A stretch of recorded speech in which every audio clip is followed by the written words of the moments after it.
Hi everyone, and welcome to another daily video from Shopify Dropshipping Lifestyle. In today's video, we're going into how to reduce your ad spend and make more money doing these 5 simple hacks. All right, so let's get straight into it.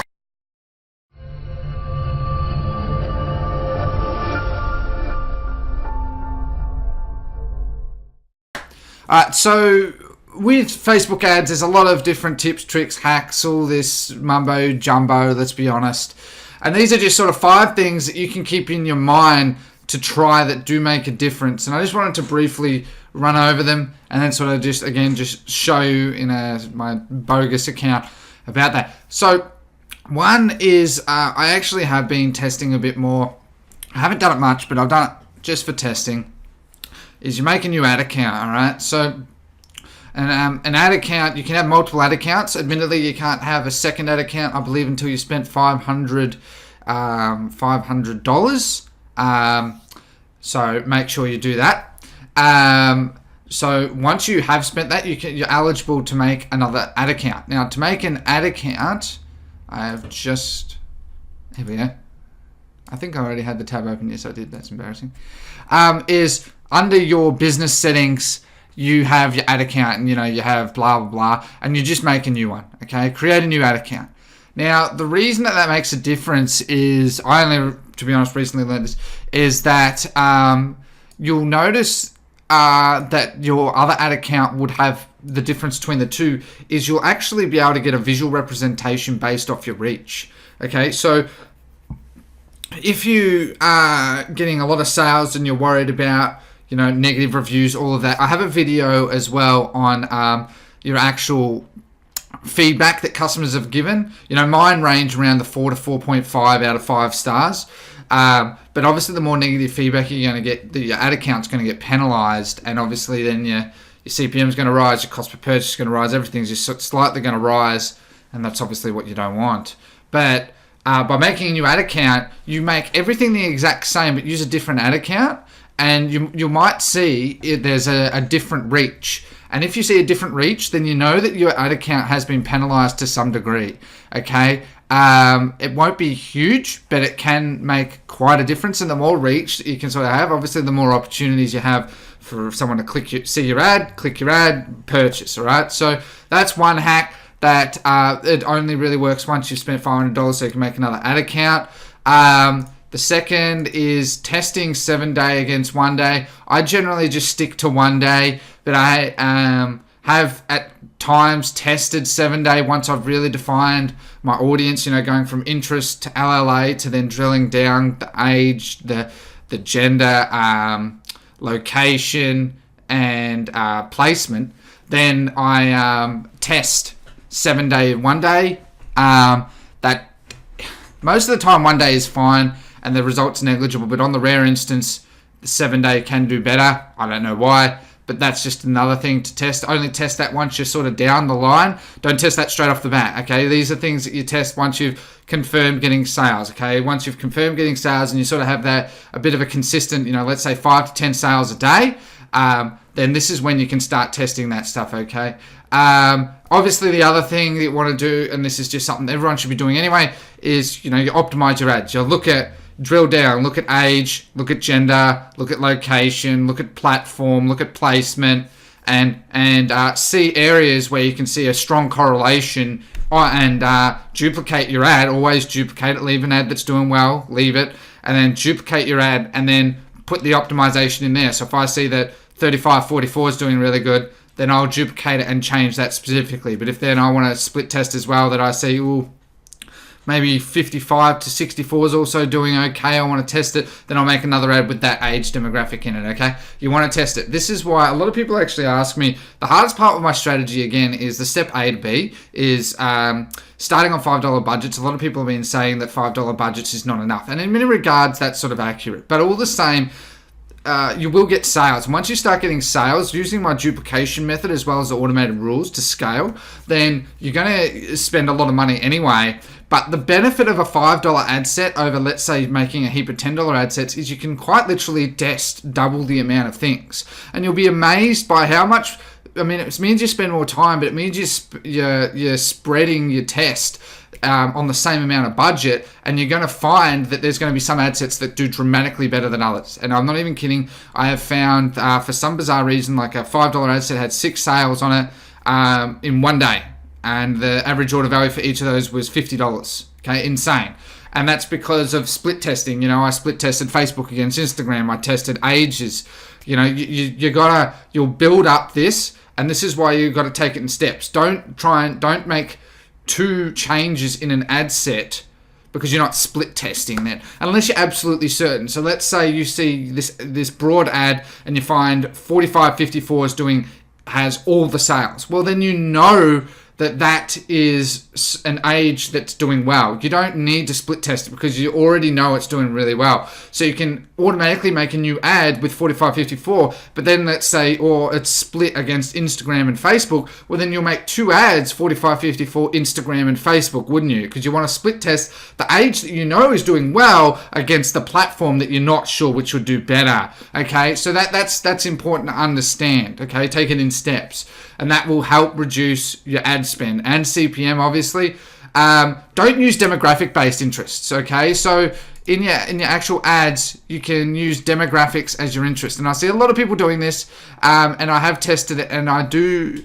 Look, both work, admittedly, but if you put in engaged shoppers,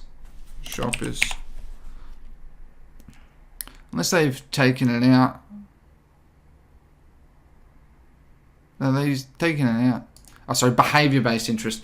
But anyway, statistically speaking, a behavior-based interest is something that Facebook have to put more work into. So they actually charge a bit of a premium for that. If you didn't know, I believe they've removed it by the looks of it, it was 15% because they got it from third-party providers. So because online shopping is people that have clicked the Shop Now button. Well, actually, no, that's engaged shoppers as well. But see, that's why it's important for your remarketing as well to click the Shop Now on your competitors, because then it's going to retarget you and look at the amount of people that's in there. But behavior-based interests have a bit of a premium, whereas online shopping is an interest-based, and so it is cheaper because Facebook is predominantly interests, and using interests is cheaper than using behaviors. Okay, so if engaged is working for you, don't discount it. However, I would split test changing engaged shoppers to online shoppers and see what the difference is, because in theory, I have actually found that 15% premium does reduce a bit of my CPM. I have been using CPM a bit more, and it obviously helps with my click-through rate. So that does make a difference, okay? Another way is, and this is a bit of an update on this as well, so I've been typically using Carousel, and Carousel works very well.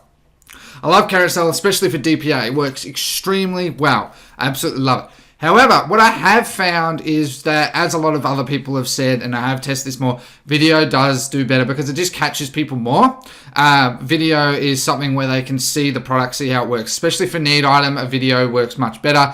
Whereas if it's a want item, let's say it's a ring, then images work well. Okay, so both will work well, but it's important that video, if you can, will in many regards work better now. Okay, so if you have a ring and that ring you have multiple images of, which you'll most likely have 2 or 3, just make a slideshow video. Okay, slideshow video out of it, and it has to be 5-10 seconds, and that will get more engagement, because it just seems that Facebook is favoring video over images currently. Facebook has become very heavily video orientated, where Instagram is still a lot more picture orientated currently, but it is moving towards that. So it is important to change with the time. So I wanted to give that update on that. So, and the other thing that I didn't add is change your thumbnail. Okay, so if you're using images, obviously you're not going to have that. But if you are using a video, split test the thumbnail. Jump on Canva, canva.com, it's free, and basically just make a slight change to your thumbnail. Make it, maybe put like the fire logo or something that might be just a little different to catch them off guard, something completely that's going to interrupt their scrolling experience, okay? So those tips is pretty much the tips. You don't have to test every one of these, but these are tips to keep in mind to test, okay? My priorities that I would suggest for most of you that are making, let's say, 5-10 sales a day is make a new ad account, okay? Just make a new ad account and just make an ad set the exact same with a different ad account and see the reach, okay? That tells you two things. It tells you if your other ad account is actually penalized and if you should be split testing your ad account. I would be also checking your feedback reviews. You only get that once you have 5,000 page likes, so that's a bit hard. But do your ad account. Don't worry about the 7-day versus 1 day yet. You want to split test that down the line. The other one you want to do is you want to optimize your ads. If you're getting 5-10 sales a day, especially on the same campaign, that's more than enough to optimize to say, all right, well, I've got some consistent data here to be able to give me some consistent or some confidence in making this change. Demographics, I definitely suggest if you are doing engaged shoppers to at least test online shopping, okay, as opposed to engaged shopping, because you will see a difference between the two. Just literally change those two things and try video. If you are using images, try video. Those are the things that I just suggest, okay, because especially moving into the Q4 and with the changes that Facebook are making, it is an unfortunate fact that they are preferring video over images. It kind of sucks. I prefer just carousel because it's much easier. But anyway, so those ways is how you can decrease your ad spend, obviously your CPM, and get more sales, okay? So I hope today's video has been helpful. If today's video has, hit that like button. Don't forget to hit the subscribe button for daily updates and the notification bell, so as soon as I release a video, you get updated, okay? Don't forget to join my group on Facebook. 3.5k members now, which is fantastic. Shopify Dropshipping Lifestyle, okay? Just answer the 3 questions. It's as simple as that. And there's a cheat sheet down below if you want to get started with that. That'll just guide you through getting started today to be able to start making sales tomorrow. Because my videos, and I would suggest watching all my other videos as well, very helpful to get you started. A lot of people absolutely love the content. It's every day I'm just seeing people make a store one day, get a sale the next, just from following my videos. That's how effective it is. If you really want as well that premium support and you really want to kickstart it with me on a personal basis, I would highly suggest joining my gold class group on Facebook, okay? It is growing. The prices will be going up. And if you really want to really, I guess, accelerate your learning, that group is perfect for you. You know, it's not just a course where it's like, yeah, buy the course, you're gone, you know, you're not going to get any support. You get live videos, you get Q&As, you get product research, you get hacks, tips, everything, and just all your questions answered to the best of our abilities in every regard, okay? So anyway, that's pretty much it. Thank you very much for your time. You all have